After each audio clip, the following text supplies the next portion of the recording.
So what we're going to do today is start other brachot, other blessings that are not on food.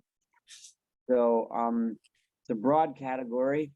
So I'm calling this chapter 13a because we're going to, I highly doubt we're going to finish this week, but we'll hopefully cover some ground. So the first one is the bracha of Asher Yotzar, he that has created, which is the blessing which we make after using the bathroom, whether it's to urinate or for a bowel movement. So it's kind of it's interesting, this bracha, for many ways. The text of the bracha really talks about health in general, the importance of health in general, and how God created a mechanism for getting rid of waste. And until now, when we were talking about, and most of the blessings in general, especially the ones on food, are talking about the things that we get from God. Because for the most part, the things that we get, things that we want, these are the things that we benefit from. But over here, we're benefiting from God's help, allowing us to get rid of the things that are not good in our body, whether they're toxins, waste, etc. As generally, like a lot of the Sfarim like to mention, that it reminds us that not all of the things that we get in life are good. Some of the things we get are not good. so Asher Yotzar kind of reminds us of that. So a couple laws about this blessing. So this blessing was also said by Chazal. It was instituted by Chazal for the reason that anything we get hana from, anything we get benefit from in this world, is we're supposed to make a blessing on. So this falls under that category. It's the one case where it's not something that we get, but something that we lose. But either way, the law is the halacha is we need to remember to wash our hands after using the bathroom, because our hands are not allowed to be dirty. And then you may say Asher Yotzar after washing your hands. There's no we'll get back a little bit to the washing hands in a second, but the shear, the amount, it doesn't matter how much you go to the bathroom, any kind of excretion of waste is adequate, and you need to say a blessing. And it doesn't matter how many times. A lot of blessings you make once in the morning, or something like that. This blessing, if you go to the bathroom several times during the day, then you say it as many times as you need to. There's a large argument over whether or not you make a blessing, a bracha of al netilat yadayim, on the washing of hands after going to the bathroom. It's in the days of the Rishonim, it was a subject of a huge debate. There's about I don't know, 6 or 7 different recorded opinions among the Rishonim. One extreme is the opinion of the Ravid, who says that that you always make a blessing on this on the Netilat Yadayim before you say Asher Yotzar. So every time after coming out of the bathroom, the Ravid would probably have much easier time saying the 100 blessings that we learned about last time. However, some say that it depends whether or not it's a urine or a bowel movement. Some say that it only matters. It depends what you're going to do. If you're washing your hands and saying Asher Yotzar before learning or before davening, then you say a bracha. Not, but most Rishonim and the general consensus today.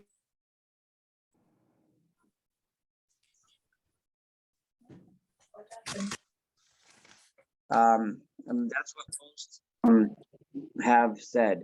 Helene Reisler is trying to get in. If someone can contact her, call her and tell her. I think she's having trouble logging in. She was just calling in the middle, and I declined the phone call. I don't know if someone else might be able to reach her.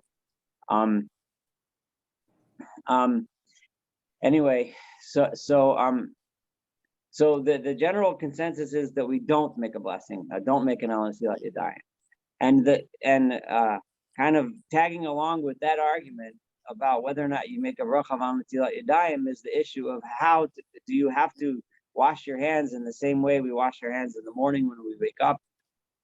So if those that are of the opinion that Netilat Yadayim you do make a blessing on, hold that it has to be done with a cup. Those that hold that you don't make a blessing Netilat Yadayim, which is our practice, would therefore be okay with using a faucet. So therefore, the general consensus today is that you don't need to use a cup. You wash your hands in a faucet like normal, and you don't say Enel Netilat Yadayim on that blessing. You just say Asher Yatzar afterwards. That's the general consensus. But it's important to know that there's a million different opinions about that. But that's the custom, and that's by both Sephardic and Ashkenazi Jews have that custom. Any questions or comments about Asher Yatzar before we move on to the next one? Yes. Okay, fire away. So two. The first is I thought the characterization that it's that we're getting rid of something that's the benefit, but to me, I always kind of saw it, and I don't know what others say, is as the benefit of having something open so that I could excrete that which needs to be excreted, right? So it is for the good that the things that should be open stay open. Yes, I mean, and that's actually the language of the bracha. It suggests more along the lines of what you're saying, because it doesn't talk about the waste per se, but it does talk about the orifices that are open that allow us to excrete the waste and the healing. Yes, and maintain our health, and because of this the health issue, and that getting rid of waste maintains our health. A lot of people use that as a metaphor for spiritual health, that there's a lot of things in our system we need to get rid of in order to maintain our spiritual health. There's a lot of things we need to obtain, Torah, wisdom, knowledge, good works, service, mitzvot, all kinds of things we should obtain, but there's plenty of things that we should get rid of in order to maintain our spiritual health, the same way as our physical health. And then those that take a more spiritual way of looking at things would say the same thing. That's why we avoid waste, and we have to wash the waste away before we make a blessing anytime, because the waste represents the bad traits and habits and etc., things that we shouldn't have in our system. So which leads us now to a blessing which in my impression people don't generally remember this blessing, but maybe people do, or maybe it's just me. But the blessing that one makes after an illness. Now there's a bracha of Rofei Cholim, that God heals the sick, that one is supposed to say when one recovers from an illness. In the case of an illness, in other words, it's generally it's designed. The Chachamim said to say it after one has some sort of intervention that prevents an illness, that heals an illness. So this wouldn't count technically after an intervention that's like diagnostic. So say you go for a diagnostic colonoscopy, and and the doctor gives you a clean bill of health, or a colonic health at least afterwards. You wouldn't make the blessing because you weren't sick. But if, let's say, he saw something in there and he took it out and he told you now you're cured, then that would be something where you should make this blessing. The question of whether or not you say a full bracha or Baruch Rofei Cholim is up for a lot of debate in the poskim.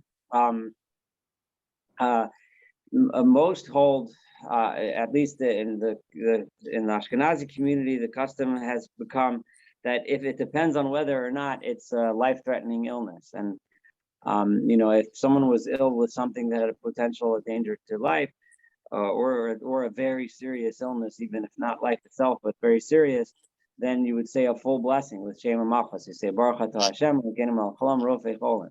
But if it's a minor issue, you were sick but it wasn't life-threatening, then you just say Baruch Rofei cholim. But this is a blessing, and the reason why one says the blessing after the intervention and not before, even though we had the rule of over l'asiyatan, right? When I made that rule book, I'm sorry, I kind of neglected that last 3 months, the list but one of the rules is a blessing is always supposed to be done before. So technically you should make the blessing prior to getting the intervention. The problem is that unfortunately we don't know if we'll survive. If God forbid it's a life-threatening illness and if someone requires surgery or some other procedure, we don't know if it's going to work. So we don't know if there's going to be a rofei cholim here. The person, unfortunately, occasionally it happens that people don't recover and things don't go well. So that's the blessing about illness. Before I move on to the next one, any questions or comments about this one?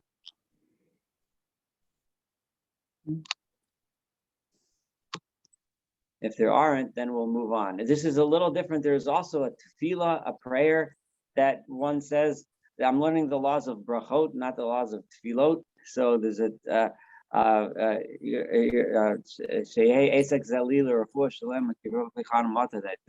this act that I'm about to participate in should bring about a complete healing, because God, you are a God of healing and mercy. And that's a prayer that's brought down in the Gemara to say before the but any prayer, of course, would be appropriate, and it's important, of course, to pray before a medical intervention of any sort. But that particular Yiratzon that I mentioned is written for even if you're just taking a pill, for an illness, even if it's just a daily pill for blood pressure. That's a prayer that you should say beforehand to remind you that yes, we do these acts for healing and to maintain our health, but we have to remember that ultimately the true healer is God, and recognize that when we do the physical things that we do in this world to maintain our health. But the blessing is said afterwards, and that's what we were discussing before. All right, so I'm going to go on to the blessing on a sweet smell, on a sweet scent. This one we're all more familiar with. We say it every week, but we could probably say it much more often than just by Havdalah on Motzei Shabbat, right? This is Borei Mine B'Samim, but we're about to learn that it's much more complicated than that, and that's why we're attending this shiur tonight.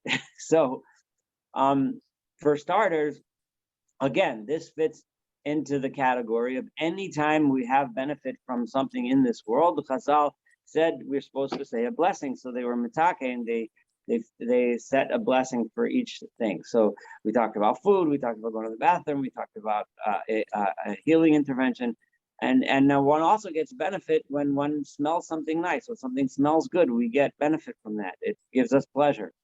Any pleasure we get, we have to make a blessing. Now, different from food is that this pleasure, we don't make a bracha achrona. Now, if you recall, we don't make a blessing afterwards. If you recall, when we talked about the laws of benching and the laws of saying bracha mein shalosh, ala mechya, we pointed out that as long as you're still full, as long as you still feel the pleasure of having eaten, you could say that blessing for afterwards. And that just demonstrates the idea that the reason why we say a blessing afterwards is because we're still having pleasure from the food. We still feel full, we feel satiated, we feel satisfied. The pleasure of eating extends beyond the food itself.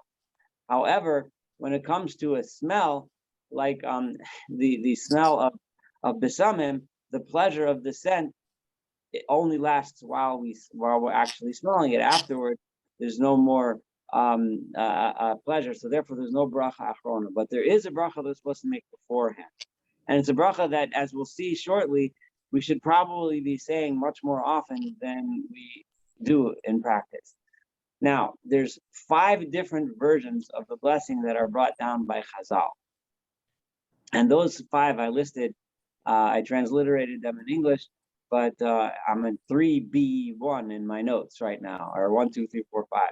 So the first one is Borei Atzei B'Samim, right? God who creates wood that has a smell. Now this blessing is set for any nice smelling tree, and a halachic tree. I'll get to this soon. We mentioned this when we talked about the bracha of Borei Pia Eitz.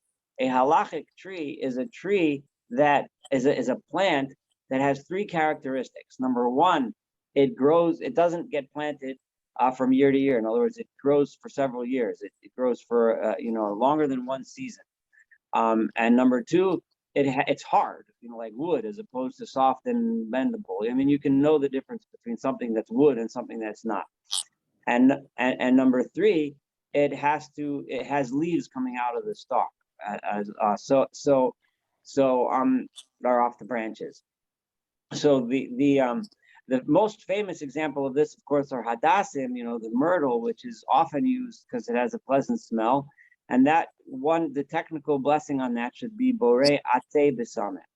And if anyone knows of other, I'm sure there's plenty other bushes and trees that have a sweet smell. And I'm not talking about the fruit or the flowers we'll get to later. Well, actually the flowers would count, but not the fruit, which we'll get to in a minute. But if the trees themselves or the bushes themselves have a pleasant smell, if you walk by such a tree and you take a whiff because it smells good and you enjoy that, you're supposed to make the blessing borei atzei b'sameh. The Rosemary. Second, go ahead. Rosemary. Oh, a good example. Yes, that would definitely be a halachic tree. Thank you. Yeah, that's good. And that in Israel, actually in Yerushalayim, it's grown all over the place. So you would make now when you have to make the bracha, we'll get to. In other words, if you just walk by, you happen to smell, we'll get to those details. But just the principle, the idea that there's no question if you took a branch of rosemary and smelled it because you derived pleasure from the pleasant scent, then you're supposed to make that bracha. The next one is sorry? What if you had this is certainly not growing on a tree now, but if you had wood, just wood that you're collecting, to burn that's in your home, or wood that's smoked that you use for or cedar wood. Or cedar wood. Yeah. So we're gonna get to that's a really good question, but I promise we're gonna get to that soon. A wood that has a dual purpose, like you're taking it because you want to burn it for heat or energy, but you also have a benefit of the smell. It gets a little complicated, but we are going to tackle that question. Okay. It's an important question.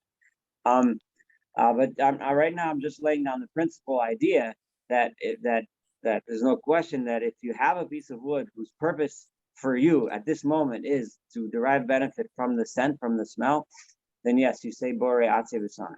Now, if it's a grass, now a halachic grass is not the same thing as a scientific grass, but if it's a plant that grows each season, each year, and then it goes away, and then it comes back the next year, and it's soft like a grass, that would be, you're supposed to say borei isvei b'samim. Isvei, that's ayin sin vet yud.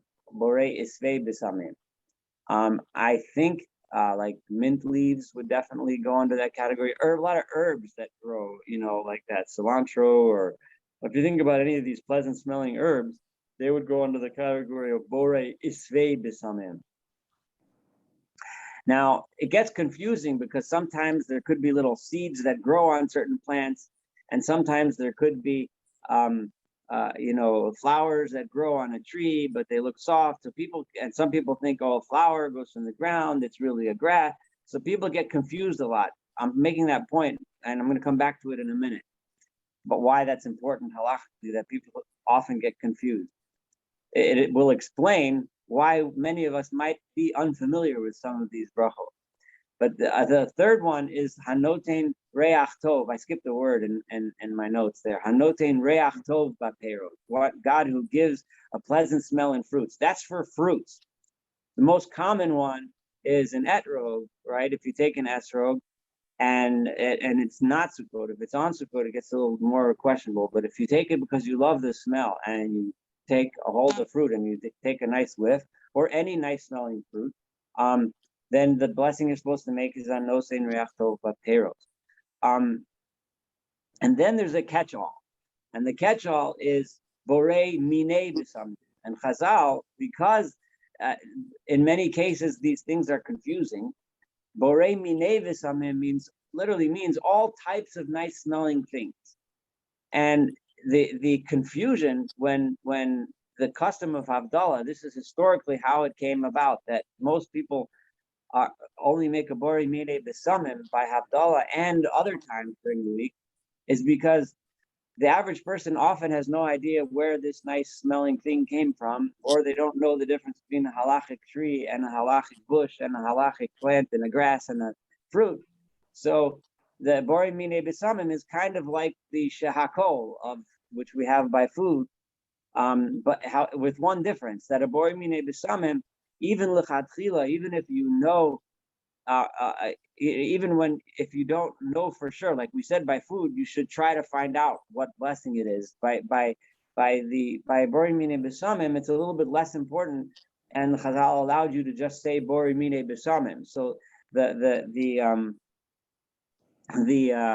minhag therefore became by Motzei Shabbat to say on Havdalah Bori Mine Besamim, because people use all kinds of things, and to sit and try to figure out which one it is, it would lead to mistakes. Because if you took something that's a grass and you said Bore Atze Besamim, then you wouldn't be Yotze, right? You'd saying a bracha of Atala, and people would end up doing that. So I'll give you an example. We're going to talk soon about coffee. Is that peyrot? Is that because it's ground from a bean? Is it an asav? Is it a grass? Is it a tree? I mean, we can discuss that, but if you just say Bori Mine Besamim, then you're good to go. So now that's true in the Ashkenazi world. In the Sephardi world, they make much more of an effort, and you might see a Sephardic Jew who has the custom. I know in Israel, a lot of them have the custom to use myrtle, to use hadas, and they will say Bore Atze Besamim, because that is the more proper thing. If you had an Ashkenazi, even if he was using in hadas, he would probably go with his usual custom and say Bore Mine Besamim. There's a fifth blessing that's mentioned in the Gemara, which is mentioned only for balsam, which someone correct me, but I think, if I'm wrong, but I think balsam comes from a plant which is a halachic tree. It's like a bush, but it's like a sap of this bush, and it has a really sweet smell. And in ancient times, this was a really important commodity, and it was used in all kinds of for all kinds of purposes, and the smell of it was really nice. So the Chazal were metaken a special bracha on balsam. So nowadays, Bore Shemen Ore, which means he who creates sweet oil. The custom has fallen out of favor over the centuries. No one says this blessing anymore, largely because we don't really. People debated over the years, what is it? What is balsam? It's called in the Gemara afar sinon, which translates persimmon, but it has nothing to do with the fruit that we know of today as a persimmon. So because of confusion with identification, we stopped making that bracha. If you come across a tree and you think it's balsam and it smells nice and you smell it, just say either Bore Atze Besamim or Bore Mine Besamim, and you'll be good to go. And then you won't be worried that maybe you made it on something that wasn't really balsam. But just for your intellectual edification, now you know that there is such a blessing, but no one says it anymore. So now, okay, so there's still a lot more rules about these brachot, but any questions or comments so far on the 5 different blessings? Yes. Go ahead. So when we're doing Havdalah, we know in advance that we're going to take out the spice box and smell it, right? But many times we come across a scent, right? Unlike eating food, which we have to generally actively put in our mouths, the scent comes to us, and we may just smell something. So if you just happen to be walking down a trail and you happen to walk by a lovely cedar and you smell the cedar, right? You've already smelled it. Do you do the bracha after, or do you need to do a bracha at that point? Very, very good questions, and I promise we'll cover them. This is where this topic becomes interesting. And smell is interesting because it can happen just like you described. You can be walking in the forest, you can be walking down the block, you could be walking in the mall, and stores have things that smell good. So I promise we'll do it. It's all in today's lecture. Okay, sorry, didn't mean to get ahead of the curve. Okay, so yes, I have a question. Yes. The bracha of Bore Mine Besamim. Yes. And for somebody who lost their sense of smell because of COVID, yes, what should they do for Havdalah? I didn't look into that specific question. They some of the poskim, I did see some poskim writing that if he tries to smell and he thinks he feels some sort of pleasure from it, but otherwise he really can't make the bracha. I mean, the halacha says that a person that has no sense of smell can't make a Bore Mine Besamim. That I know for sure. I didn't go into the Havdalah question what to do. I had a cousin who had to deal with this. Yeah, What he was told was that because he couldn't, his wife would make the bracha on his behalf, and she would do the smell with his intention to do the smell, even though he couldn't. yeah, that certainly sounds like a good answer. I have to, I have to curious. I got to look to see if the Pnei Halacha deals with the question of Havdalah itself, because I know he mentioned, and I saw a lot of places that if someone who can't smell can't make a bracha for immediate Besamim, but there is a let me see. I mean, there's a couple of issues here about that bracha, because is the bracha really connected to Havdalah? So then should you try to find somebody to say the bracha, or should you just skip it and move on? Yeah, And also, another issue is, should you try and substitute it with something that functionally is the same as the psamim? mm-hmm. What would that be? I don't know, like something, I don't know. He That's doesn't. I'm talk wondering what about the it. poskim say. Yeah, I don't have access now. The Pnei Halacha, when he talks about here on the bracha of Besamim, he doesn't talk about Havdalah here. He just says, you know, he just goes into the issue of a person that's ill and can't smell. I think he published this pre-corona days, but and he says, and if you're not sure, maybe you could sort of smell. That's when you kind of test it out and see if you get some kind of pleasure. But what to do, Havdalah, I have to take a rain check and do more research. Yeah, that is interesting. Okay, so now any other comments? We have a lot more to talk about the smell topic. So, I'm at 3D now in my notes, if you're following in the notes. But the next one is, what if we talked about the different blessings, Atze Besamim, Isve Besamim, Mine Besamim, and so on. What if you have an oil in which, let's say you take a esrog and you soak it in an oil, and the oil gets the smell of the esrog, and now you're smelling the oil. So do you make the bracha bore hanosein reach tov b'peiros, or do you make the bracha for fruits, or do you say the bracha bore mine besamim? So the general rule is that it goes after the source, and since the source of the scent is the fruit, or if then you make a nosein reach tov b'peiros. If the source of the scent is a wood, then you'd say bore atze besamim, because that's where the smell comes from. Now remember, if you don't know where the smell comes from and you just smell a nice smelling oil and you know that it came from some plant, then you can always get away with bore mine besamim, which is what most people would do. Now, here's the question of a dual purpose, and it was asked before about wood that has a nice smell to it. So, there's a lot of things that we do and we have that have good smells. There's foods, but one of the classic places that the poskim talk about this is what they called tabak, right? Which is what we would call snuff tobacco, which as we know today is a nicotine product and has cancer causing qualities. So I don't recommend it. But in those days, in the days of the Achronim, in the last couple 100 years, it was an extremely common habit, and people do it today. And now so the question was like this. They're smelling it in their nose, and it does have a good smell. But the reason why they're doing it, everybody knows, is not because of the smell. They're doing it because of the nicotine high, right? So the poskim are debate do you make a bore mine besamim before taking tabak or snuff tobacco? So even if we don't do snuff tobacco, the principles we learn from these debates help us in our situations a lot, because the question then becomes to the poskim is you have to think what's the purpose of you taking this snuff tobacco, right? If you're doing it because you like the smell and that's the primary reason why you're doing it, so then you'd make a bore mine besamim.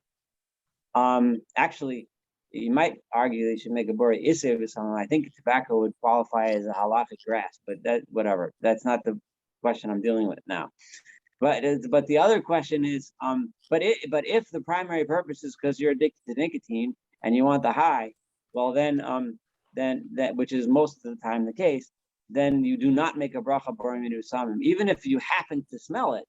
But that's not why you're doing it. So you don't, the besamim, it whenever, and this is a principle we'll see, because we're going to discuss a lot of other cases, if the smell is something that just happens and it's not intentional on the part of the person responsible for putting the smell there, and it's also not intentional on the part of the person smelling the smell, then you don't make a bori minu besamim.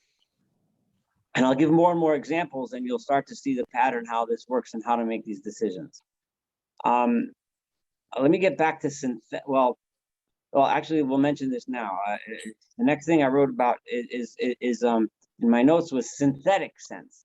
There was a lot of debate among the later Achronim in the 20th century about, because there's so many scents now that are lab made. They're not made in and they're not natural products, so do you make so Rav Shlomo Zalman Auerbach wrote once that you might not maybe you shouldn't make the blessing because it's not bori minu besamim, it's not created by God, it's created by man. But the general consensus is, and the Panini Halacha makes a really strong argument against Rav Shlomo Zalman for this. He says, if it smells nice, so what if human beings took part in making it? It's still God's creation. God made that this should smell nice. If you mix this and this and this, and you do this and this and that, then you get this nice smell. All those rules of nature are God's rules. The lab is just manipulating rules of nature. So most poskim today say that even synthetic smells you're supposed to make a blessing on. So I'm gonna stick with that principle because it makes more sense to me that that's true. Although later we're going to see when it comes to making a blessing on Masa Bereshit, when we make a blessing on beautiful natural features that we see, and we'll hopefully get to that tonight, then it doesn't matter if those features were nature made or those features were human made. But over here, by the blessing for the smell, we're thanking God for this pleasure of the smell. That's an actual pleasure that we're getting. And we're getting it because God created it, even if He created it through a laboratory and some lab worker. Now, there's 4 categories of places where even if you derive pleasure from a smell, you take and the purpose of your taking this scent into your nostrils is in order to derive pleasure, but you still should not make a blessing. So the first example is if the source of the scent is something that carries a prohibition, right? If the source of the scent is something that you shouldn't be involved in, it's asur b'hana. Okay, so the classic example is if you were to walk by, let's say, a church, or a church is not a good example because it may not be avodah zarah, usually probably not avodah zarah, but let's say you were walking by a place where they're actually worshiping avodah zarah, so then that would be something that you should not make a bracha on. Now, another example of asur b'hana, which I didn't write in my notes, would be if you have a fruit in the land of Israel that is arla, that's in its first 3 years. So the esrog, let's say, in its first 3 years of the life of the tree is asur b'hana, you're not allowed to have benefit from it. So if you smell that esrog, you don't make a blessing. Another example is a woman who's wearing perfume who is not permitted to, she's not your wife. So you might enjoy the smell that she has on her, but the source of that smell is something that's prohibited to you. And we're going to get to smelling perfume on a woman that is your wife in a minute. But if she's not, then you definitely should not make a blessing of bori minu besamim on the scent. The same would go for a woman, presumably, if she smelled a man that had a nice smell and had pleasure from that smell. The same thing would go, but because halacha is written from the man's perspective, they only talk about that side, not the other way around. But the same rules would apply. Now, in the second, so that's first exception when you don't make a bracha when the source of the scent has a prohibition involved. The second one is if the purpose of the scent is designed, the scent was placed there, it was created and put in the place where it is in order to get rid of bad smells. So this is all the way back to antiquity. They would bring into the bathroom something, an incense or something to lahafig, to get rid of the bad smell. Nowadays, there's, you can spray all kinds of sprays in the bathroom, which essentially just cover up the bad smell. They may actually smell really good, and you might even walk by the bathroom and actually derive pleasure from that smell because it smells really nice. But because the purpose of it was not to give you benefit of the smell, but the purpose is to get rid of something bad, you don't do it. The same thing would apply to a deodorant, which purpose is to take away the bad smell of the sweat, or soaps and shampoos, whose purpose is to clean away dirt, right? So now, if you flip the purpose of the soap, like let's say you take a soap that was designed as a bath soap, but it really smells nice, and you put it out and they make it into a fancy shape, and you put it in a bowl, because people do that sometimes with soaps, and then now you're using it. Now you just designate it as a source of a good smell. Then you would make a blessing on that soap. That should be a pretty reasonable difference. Now, the next question is, when you, and this kind of starts getting really complicated and really a little bit difficult to differentiate.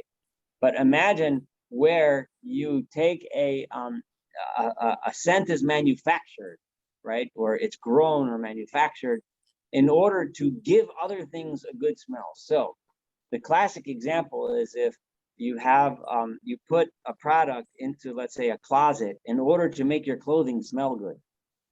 So now when you smell the clothing, you don't make a blessing, abore mide besamim, because the smell was like, the scent was originally the thing that gave the scent was not designed that you should smell it itself. It was designed that you should smell something else. It gets a little hairy because there's hard. I don't know that there's any actual cases like this that are too frequent, because most of the time it's also designed to smell itself, like the cedar closet, right? I mean, I don't know how much of it is for moisture, but people keep old clothing in cedar closets partly to maintain a better smell. The clothing doesn't get moldy. It doesn't smell like old and whatever. I'm not sure what to say about that, to be honest. But yeah. Someone else say? No, it's also to repel insects like moths. Oh, okay, got it. So that would be nothing to do with the scent. But the general rule is, though, that if and the example I'm giving is the clothing, because that's the example that the poskim give, or let's say a detergent which is designed to make clothing smell good, like laundry detergent, right? Or you take let's say you take this is a good example, what's it called, those softener pads, fabric softener pads, those sheets that you put in the dryer. That's what I'm thinking of, like dryer sheets. So they smell really nice. But the dryer sheet was not made as a source of scent for itself. It was made to give a good scent to your laundry. So then you wouldn't make a bracha bori mini besamim when you smell the pad. Now, if you the sheet. Now, let's say you decided, I love these sheets so much that I'm going to put them on my table and smell them. Well, then you've just changed the purpose of those sheets, and you've made them into sheets that are there to give a scent. I'm sorry. So, okay. Did somebody want to say something? All right, if not, I'll move on. So then the fourth thing is if the ein lo ikar, which is the rule of if the source of the scent is gone. So if you go into a store after all the esrogim are sold out, but it still smells nice in the room from the esrogim, or if there was a flower show and it smelled really good, and it's over, everybody cleared out the flowers, but the room still smells good, so then you again don't make the blessing.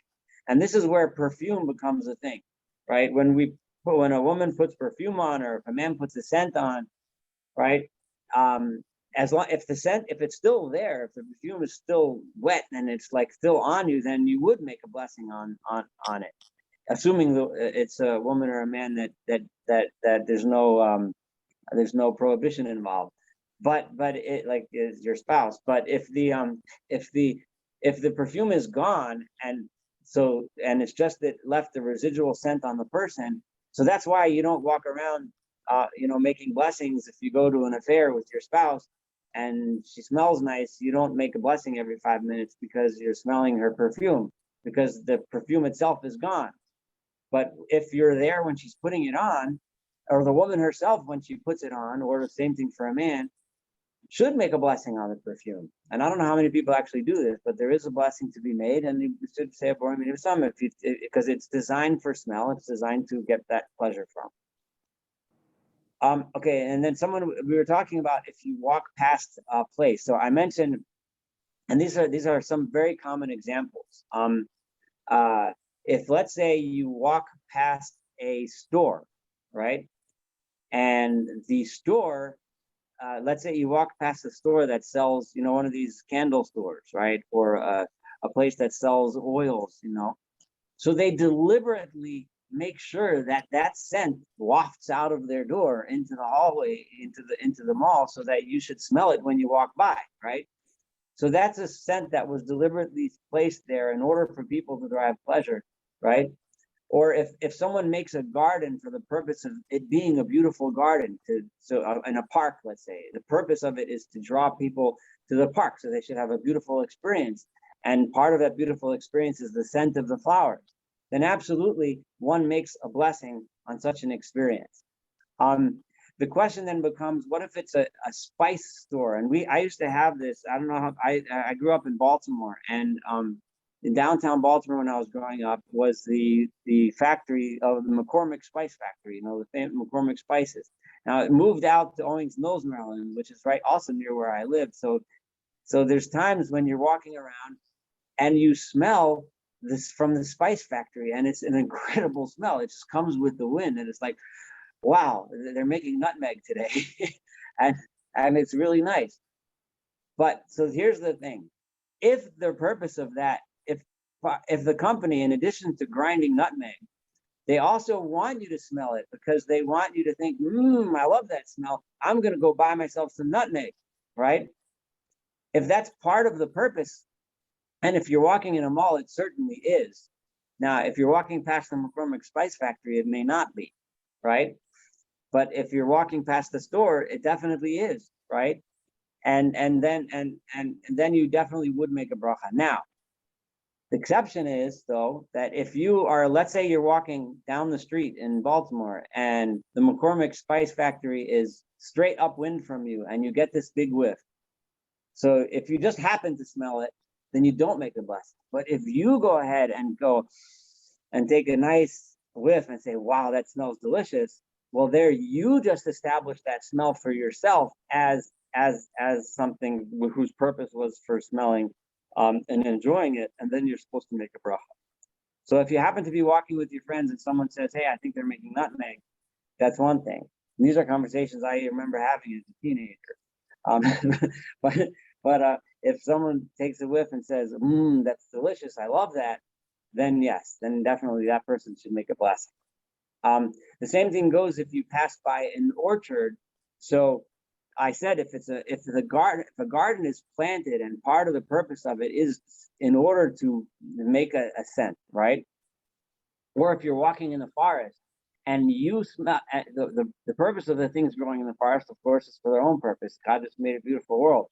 But if you take a deep breath and say, oh, this flower is delicious and smells wonderful, or this smell, then yes, absolutely, you're supposed to make a bracha. But if you just happen to be going on a hike and you notice a smell, well, then you wouldn't make a blessing. And I hope that answers those questions from before regarding that topic. The same thing is if you're eating food, right? If there happens to be a nice smell to the food, you don't necessarily make a blessing. But if while you're eating you say, this smells delicious, then you should. Now I'm going to make some exceptions to that rule in a second. So let me throw some of the exceptions that the poskim bring are bread. And you walk into a home, someone's baking bread, it's a delicious smell. The poskim, and I'll be honest, I don't understand this, but to 100%. But the poskim write that the bread, the primary purpose is eating, and the purpose of the smell is to encourage you to eat. So it's all kind of subsumed in the bracha on eating it. So you don't make a blessing on this nice smell of bread. And it's generally understood that if you walk past place where someone's grilling or roasting meat, and it also smells delicious, not to make a blessing on that. Also, because the primary purpose is for the food. I don't 100% get that, because if you do take a deep smell and you enjoy it, especially if you're not actually eating, but the consensus of the poskim is to not make a blessing on those things. But I'll have to say I need more research in order to fully get it, but that's what the poskim say. Another thing that's a big one is coffee. And I could tell you that when I was in numerous military situations, on Motzei Shabbos, I need to make Havdalah. And it's usually relatively easy to find something to burn and find something to make Havdalah, to make the bracha on, to drink. But not always easy to find something that smells good, but there's always coffee around. So the rule is as follows. If you're walking past a coffee shop, and the coffee shop deliberately, they grind coffee and they want that smell to waft out their windows and doors, so that you should walk by and say, yum, that coffee smells good, I'm gonna go buy myself a cup. Well, that's the same thing as a spice store, and you definitely make a bracha on it, right? If you go and you take a cup of coffee, now, primarily you're drinking it, you're primarily not smelling it, and you happen to smell it, then no, you don't make a bar mitzvah summit.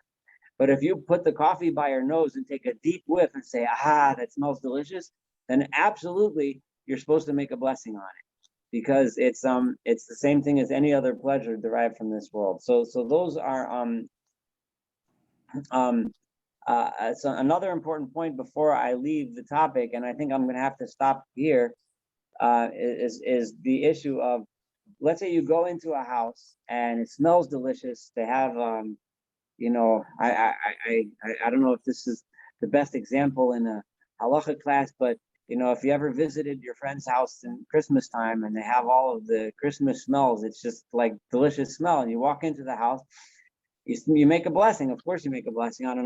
You know, leaving out the avodah zarah question, but you stay there for an hour and you schmooze and then you leave. So you don't have to make a bracha every 5 minutes, because when you walked in, you had in mind for that time period. So if you have the same kind of thing in your house and you expect to stay in your home all day, you make one bracha in the beginning of the day. And as we'll see later, there's going to be a running theme that these brachas are generally made once a day or once an occurrence. So if you go into your house and you expect to smell that scent the entire day, one bracha is good for a day. If you only expect to smell it once at this moment, like you find a nice flower, you make a blessing and you take a nice whiff, and then you put it down, and then you say, you know, I really like that flower, and you go pick it up again. Well, then you make another blessing, because your intention originally was only for that one occurrence. And if you're walking down a path and you see another flower, so it depends. If you had in mind you're going for a walk and you're going to smell flowers, well, then one blessing covers that's one occurrence. But if your intention was just to do it this one time, and then you happen to come across another flower, then you'd make another blessing. I guess this kind of ends my discussion of tonight. We'll have to go into the Birchot Re'iyah, which is another whole big subject. Those are blessings on things that we see. So we talked about blessings on things that we eat and taste. Talks about blessings of Asher Yotzar on waste. And we talked about blessings on things that we smell. So the next thing, it'll be on beautiful things that we see, and it's going to bring up a whole lot of interesting stuff. Any comments, questions? Yeah, I just love the way this encourages us to be grateful for all of God's blessings. I don't say all these blessings, but it encourages to go in the right direction, to have an attitude of gratitude. Do you know what I mean? Absolutely, and I'm glad you made it onto the I class. am with a lot, thanks to Rabbi Shmuel. Because I know you're having difficulty, and It takes a thanks village. for doing that. And what you just said really sums it all up. And it's really one of the main reasons why I started with the laws of brachot, because the laws of brachot are like the best example of where halacha and Jewish philosophy and ideas on how to live our lives are so easy and blatantly clear. And a lot of other areas of halacha, it sometimes gets a little shady. I mean, and shady is not the right word, a little shaky, a little hard to understand sometimes. But of course we're going to go into it, and of course halacha throughout its breadth has a lot of meaning. But brachot is very clearly obvious what the meaning is, and it really helps us bring these values, the values that our religion stands for, into everyday life.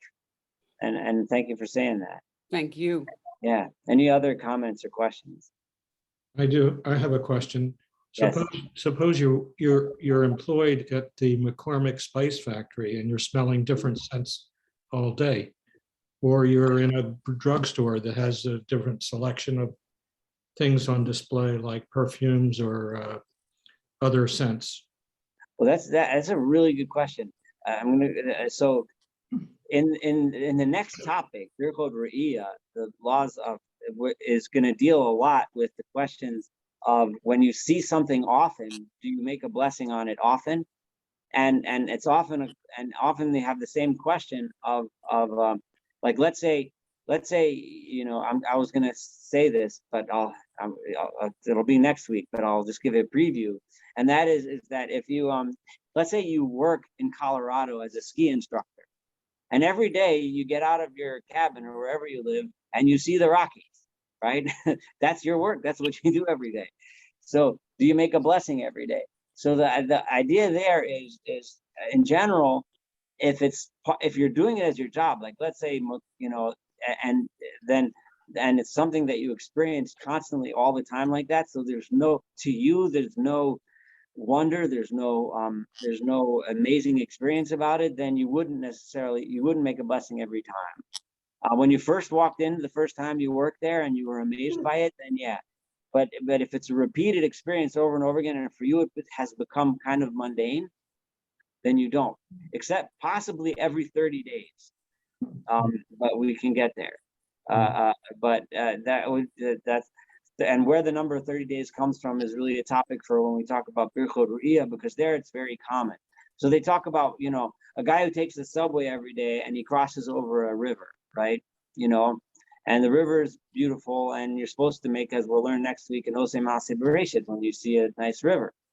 But what if that's your subway route, or whatever? That's what, So we'll get to that, but it's really a similar question. So the answer would be, if that's where you work every day and you just got so used to the smell that it's not that big.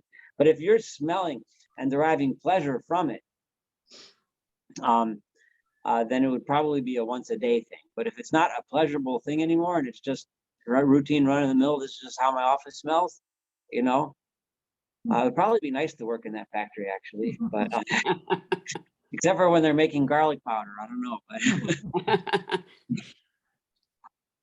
Thank you. anything else?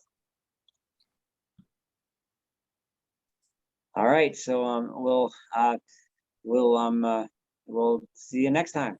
All right, thank you very for much. helping us to count Go our ahead. blessings. All right. Thank you. You're welcome. All right. Good night, Thank everyone. you, Shom. Good night. Good night.